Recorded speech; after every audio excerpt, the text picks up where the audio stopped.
Welcome back for our final hour here. This time we bring you our extra special, and we turn our lenses to a man whose insights often stir the conscience of policy makers. The Emir of Kano and the former central bank governor, His Royal Highness Mohammed Lamido Sanusi II. Now, in an exclusive interview with News Central earlier this week, the Emir made bold remarks about Nigeria's economic direction, from monetary policy to agriculture and fiscal discipline. He commended parts of President Tinubu's reform agenda, saying he supports, quote, 80%, end quote, of what has been done, yet raised alarm over policy inconsistencies, weak coordination between fiscal and monetary policy, and the neglect of agriculture as a driver of inclusive growth.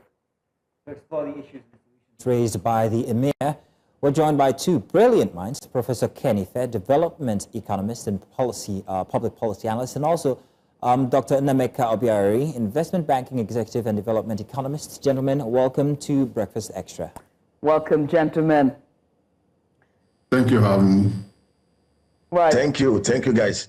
Thank you. I'm going to start with you, Professor Ife, right, and just talk about what your major takeaways from that interview that he gave here at News Central. One of the things he said was that he supports about 80% of President Tinubu's reforms, but also did raise concern about the cabinet and appointments, and saying that our governance is expensive. But that's always been the worry from one administration to the other. But this administration's cabinet seems to be ballooned. Let's talk about that, starting with and some of the fiscal disciplines that he mentioned. I think I would give the government 85%, if not more. I do accept and I respect Sanusi a lot, because he's scholarly in his approach, he's very intelligent, he has a lot of experience, and he's bold. He speaks truth to power, so I do really respect. So what he said is correct.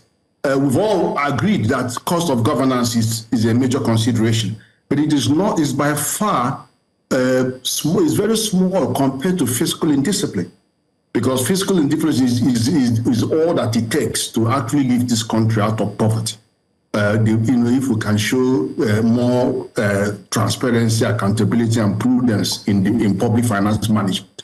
But anyway, there are many other things that he pointed at, and I think at the appropriate time we will unlock those and shed more light on those. Right. And Doctor, your take on that on the interview. Dr. Obiari? Seem to have lost him there. Frozen there, yeah.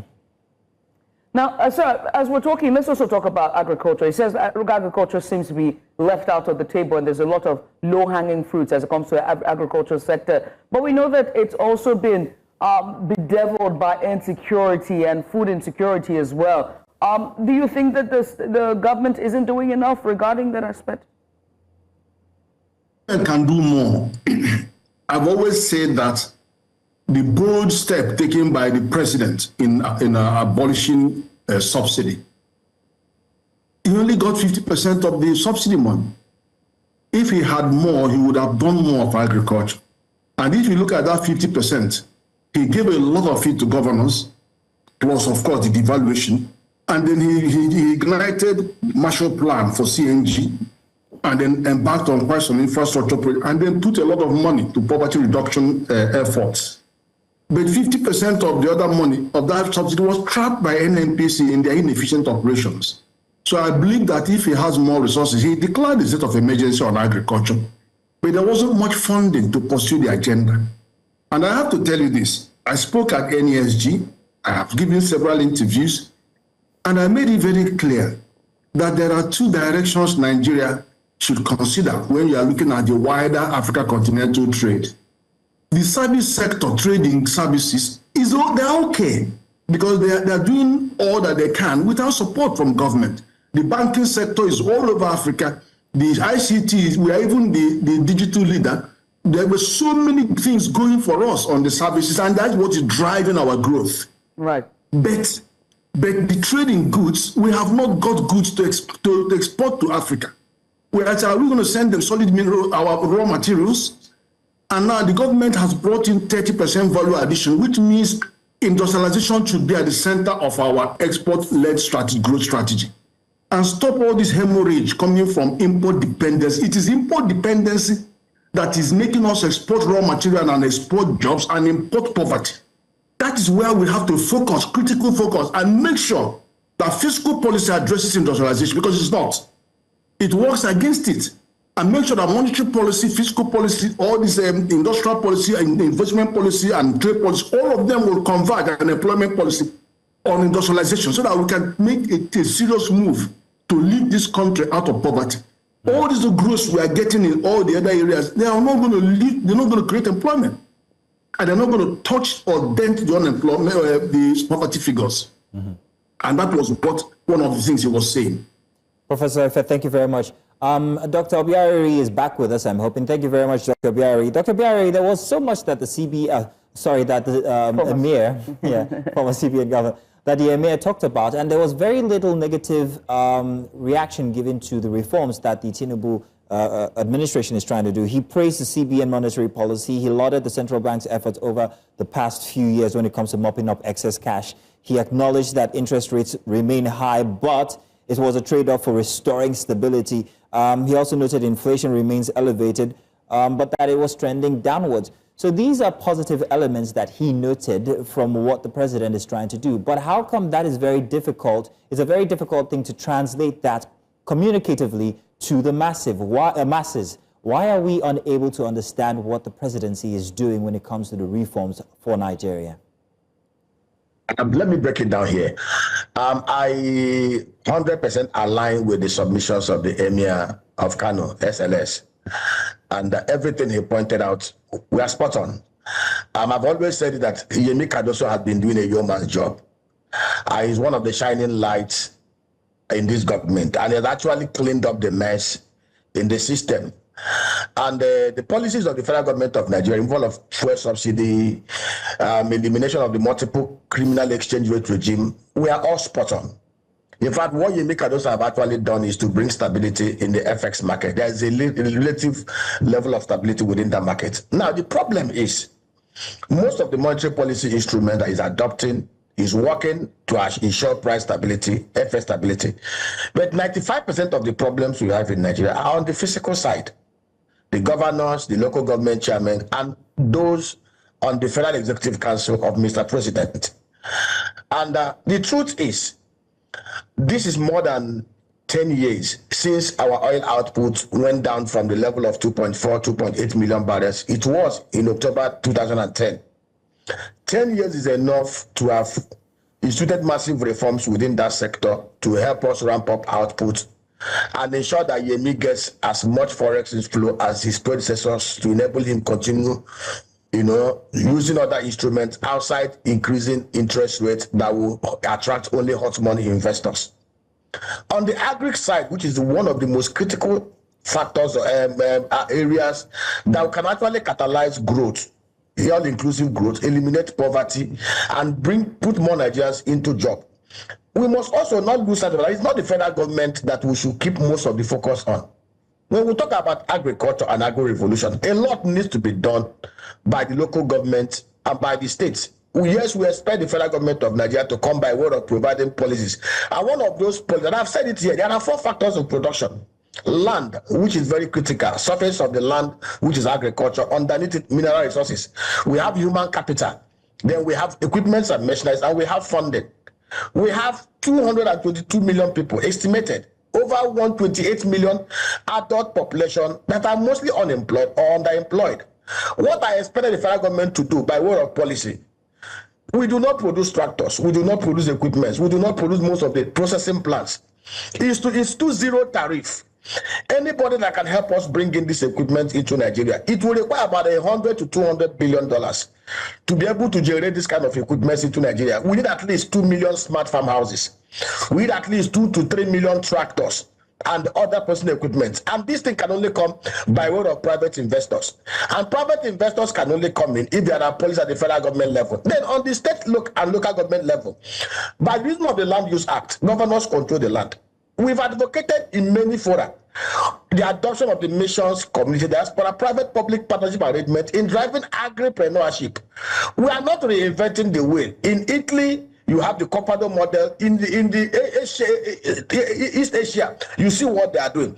What we expect that the governors working with the private and local government chairmen to create agro clusters, industrial clusters, just like what Michael Akpara did in the old Eastern Nigeria between 1959 to 1966, when he created over 214-kilometer agro-industrial belt. We expected these guys to do the same thing. If we have 2,500 agro clusters across most of the 8,809 electoral wards, each of them occupied by 200 agro rangers, fully trained and equipped.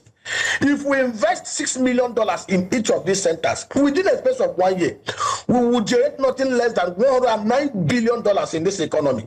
We will create 20 million jobs, and we will process most of the things we will export out of Nigeria into other African countries. It will shock you. Africa controls 60% of the land mass, but currently we import $50 billion worth of food, and it's projected by 2030 it will be $130 billion. Nigeria actually sits in the right position to cover the supply deficit in Africa, but most of the focus is on the federal government. We're not looking at the governors. We're not looking at if those on the physical side we do what they're supposed to do with cost of governance, fix insecurity, stop the oil theft inefficiencies, reform the oil and gas sector in a way that the NNPC will become as efficient as Petrobras. I tell you of a truth, in the next 2 years, the reform programs of this government, you will see the full manifestation of the advantages. But as long as we refuse to fight corruption headlong, as long as we refuse to restructure the security architecture of Nigeria, to hand over security back to the people, as long as we have refused to do what we are supposed to do by way of adopting these measures, I bet you we will not achieve the gains of those reforms. But kudos to Yemi. And I said to everybody who can listen, today, interest rate is at 30% because NPI is at 27%. And it is so because Yemi is adopting the only available instrument available to him to achieve FX stability. If the physical side can give him $250 million from the non-oil sector, he will reduce interest rate by about 12%. And we will see the gain in the cost of doing business in Nigeria. All right, Doctor. Let me come to Professor Ife now. Professor Ife, the Emir also noted that Nigeria's GDP is slowly outpacing population growth, which is a good thing, although he says this is from a very slow base. But how would we be able to distinguish between statistical recovery and real felt recovery when it comes to people's pockets? We've done well on the GDP front by having 4.23% growth rate. But it is not the GDP growth rate compared to the population that matters. Population growth, it is the agricultural output, the growth rate in agriculture. If you remember, the first quarter, it was 0.07. Now, in this quarter, it moved to 2.82 because of harvest activities going on. But that is still less than the population growth rate, which is 3%. And the urbanization rate is 4.6%.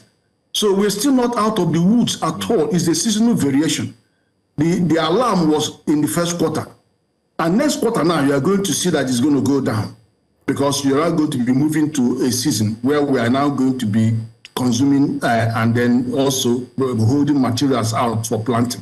So it is not uhuru yet. On agriculture is still a big disappointment because of food insecurity. But generally, the only good thing that I also found was that industry, for the first time and for a long time, is giving a growth of 7.45%. The industry case is also as pathetic as the agricultural case. And that's why I said if we really want to seize the opportunity of Africa first, Nigeria first, and the 30% value addition law, and then the opportunities in Africa, continental free trade, we have to critically focus on the biggest impediment to growth and employment and poverty reduction in Nigeria, which is our import dependency. Import dependency means we are importing literally everything. And then the fiscal side is compliant, is colludes in this because they are the ones that give licenses for people to import, allow people to import. Look at 2 million jobs went in textile industry. And you go to Kano, Kaduna, and Lagos, you have industrial graveyards, textile industries. And then you see what happened to tire. We are manufacturing tires. See all the things we are manufacturing has vanished. We are importing everything. And same importation culture went into oil and gas to nearly destroy, to bring this economy to their knees, where you are exporting crude and importing everything called fuel, and 4 refineries of NNPC is dead and comatose, and nobody's saying anything. What you now have are Nupeng and all these other people parading themselves as champions of logistics and trying to destroy a $20 billion private sector investment. So these are issues we have to deal with, and that is the reason why this growth that we are posting do not have any connect with poverty reduction. They don't have any connect with growth and population. What I call it, employment. And if you don't have employment, the insecurity will persist. And I can give you an example. If you want to talk about employment, can you just look at 42 million MSMEs in Nigeria, out of 90 million in Africa, 48%. When your GDP is only 16% of Africa GDP and your population is only 15%, but you are powering at 3 times more on entrepreneurship. Why don't you turn to the 42 million and say, look, tell me what you need from this government, both federal and state, for you to create one job, so that you can be looking in the next 5 years, 42 million jobs from 42 million companies. Pilot it in Lagos or wherever else with only 100,000 and you see results. So, this is not rocket science. But they rather do contracts to go and clean gutter and all of that, all kinds of things and whatever, and they don't give you sustainable job, and you cannot reduce poverty sustainably. Those are the challenges. You've got to come to the frontiers of industrialization and get all the macroeconomic policies to point at industrialization. Now, the CBN governor, former CBN governor and the Emir of Kano, he advocated for improving the quality of government spending, and he said that we need to ensure that those funds are allocated to areas that provide value and contribute to economic growth, because he said not doing that would lead us to face fiscal challenges and potentially lead to increased borrowing despite savings from other reforms like subsidy removal. And we talked, and that's one of the things that Mr. Obiari raised on fiscal challenges that the country might face. But let's talk about this in depth. And you said you were going to circle back to it in terms of government spending and the cost of our governance, but most importantly, transparency and implementation on spending. Is this government doing enough? Can they heed this advocacy and recommendations by the former CBN governor? Professor. Okay, look, let me be a bit more brutal on fiscal side. You see, government, the current statistics show that we actually improved considerably on debt to GDP ratio, dropping down to 39% from 40%. And then also all other ratios are positive, but they don't lead to job creation. The reason is this. We have an extant law of fiscal responsibility at 2007 that tells you why government should borrow and what it should borrow for, what is not eligible and how it should conduct itself, and how to be transparent, accountable, and prudent in the management of public finance. The law says that. Now, you can borrow more because we have headrooms, but you don't borrow money outside the framework of the law. The law says you can borrow for concessionary rates, which is usually under 3%, for long term, which is usually 10 to 30 years, and then you must carry out cost-benefit analysis. It says you have to borrow for capital expenditure and human resource development. So do more on human resource development. They are doing something on ICT. But do more. And capital and human resources, health, education, employment, and self-employment. Whereas capital is infrastructure and investment in productive capacity. Anything that can produce and be capable of yielding. So why the law is very particular about cost-benefit analysis is because it wants you don't borrow money to spend on frivolous infrastructure that leads to no man's land. Use your own money. You raised in September, you earned 36 trillion. Go and use it to do anything you want to do. Build all the roads and things to villages, wherever you want to do. Share the money to, in fact, you should do more for poor people. Give them more, but you use your money. Don't go and borrow money. And I keep saying that to World Bank. And in their report a few days ago, they acknowledged that you should not borrow money to distribute. You don't use it to pay for capital expenditure, for recurrent expenditure. So the problem is this. When the law says, I want cost-benefit analysis, which you have refused to produce over the last 10 years, right. What the law is saying to you, when you want to do this infrastructure, consider economic corridors, industrial corridors, commercial corridors, population density, population corridor, so that the infrastructure will go through them and create and support economic activity, which will in turn raise the money to maintain it. So that is the law. And then the law turned around and want development finance institutions. See, any lending that is outside this framework is unlawful. So they go and obtain certificate of compliance. Okay. You don't get it from FRC, you get it from DMO, and that is not correct. Right, so you can't borrow money without looking at the law that guides that borrowing. Right, so, Professor, as I said, let me summarize. Government can borrow more money. They are doing a great job. They should be physically responsible. That's the point. Thank you very much, Professor. Thank you very much, sir. Very quickly, as we wrap up, I want to ask about tax reforms, and I want to ask Doctor for those tax reforms very quickly.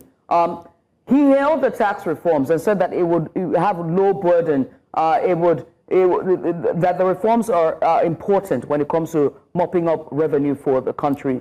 But there's also been concerns about compliance, implementation, but also taxation that we have seen at the local level with the informal sector. Your take on this, Doctor? Why is this government so fixated with tax reforms without focusing on fiscal and governance reforms that will help us to unlock productivity in Nigeria, that will enable us to have even citizens that we can tax to raise revenue? You know, I was so shocked when I listened to the tax consultants for the federal government when he said, oh, the new tax reform, under the new tax reform, 90% of Nigerians will not pay tax. It is shocking because we know and realize that over 197 million Nigerians are actually within the World Bank poverty threshold of $64.50 per month net income, which is $100,000, 100,000 naira. Now, does it not shock us also? Look at Singapore, 5.6 million people. Singapore tax revenue in a year is twice more than the whole general revenue of Nigeria. Look at South Africa. South Africa's earning 126 billion, out of it $84 billion tax revenue, mostly from 60 million people. Their capital market is $1.3 trillion dollars debt. Pension fund assets in South Africa is about $175 billion. Nigeria is less than $33 billion.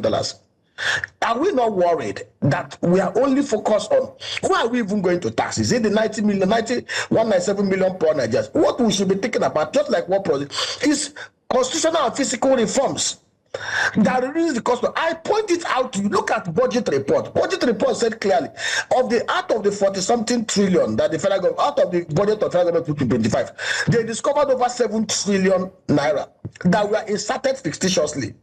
And we all know in Nigeria today that 60% of everything in the budget are actually looted and stolen through either over invoicing or criminal games in the ministries, department of agencies. The EFCC chairman Olukoyede stated that between 2021, 2022, that over 2.3 trillion naira were stolen out of the federal government budget through over invoicing. So what we should be thinking about, how do we carry out a constitutional and fiscal reform that reduces the cost of governance, allows us to deploy our critical resources to areas that can catalyze productivity and employment. Look at National Assembly. They allocated 343 billion naira to themselves, 1.26% of our budget. Look at the US, where we've claimed we have borrowed our democracy, the president stem from. US budget, federal budget was about $6.9 trillion. The only amount allocated to the National Assembly, both upper and lower chamber, was $3 billion, 0.0048%. If we are to apply the same rates, National Assembly should not collect anything less than 25 billion as their total allocation for the year. We need to carry out massive constitutional and physical reforms in such a way that governance will become part-time. When you make governance part-time, when you tie this resource, the emolument and pay of office of public office holders to that of civil servants, when the president knows, or the governor knows, or the minister knows, or the commissioner knows he cannot earn more than a professor in university, and that there is no more room for them to kick in and kick out and steal from the federal government, most of them will stay away from politics, and those with capacity, with competence, with integrity will find their way into politics, just like we had in the First Republic. But as long as we have refused to do the right things, placing the cart before the horse, I can tell you, yes, they've put everything, they have tax reform been able to eliminate, it will not eliminate anything. I give you an example. We are massively into agriculture. You go to buy raw materials from the north. By the time you cross Benue and enter Nsukka, from Nsukka to Owerri, you will see more than 58 checkpoints. All manner of extortionate checkpoints from police, from army, from navy, from local government agents, with all manner of flyers and everything. How is the tax reform going to stop this extortion from both uniform and non-uniform agents? These are the kind of things we should be talking about. I kid you not. If we're able to bring in the right discipline, if we're able to carry out massive electoral reform, massive constitutional reform, massive fiscal reform, if our resource control in such a way that the regions or the states will control 50% of what they produce, 30% to the center, 20% to the federal government, reduce the activities at the federal exclusive list to just what it used to be between 1960 and 1966. I tell you of the truth, this country will move forward. Okay, then, as long as we continue to run this kind of Babiala Republic, where everybody gathers in Abuja, nobody looks inward to see how they can develop the latent potentials in their regions and their states, this country will not move forward. Right. I'm sorry to say this. All right, then, Doctor. I must say, Bambiala, did you say Bambiala reforms? Is that what you said? He did, yeah. Gentlemen, thank you so much for coming on. Dr. Nemeka Obiareri, who is an investment banking executive, and also not to forget our very own Professor Kenneth Ife, who is an economist, help me there, as well as a public policy analyst. There we go. I got my words twisted. Thank you, gentlemen, for coming on and just giving us big insights on this. And we do hope that this conversation continues when it comes to reforms and to numonomics and the future of our nation. Thank you once again. Thank you very much. Thank you, gentlemen. Thank you. And thank you, Doctor. Thank you.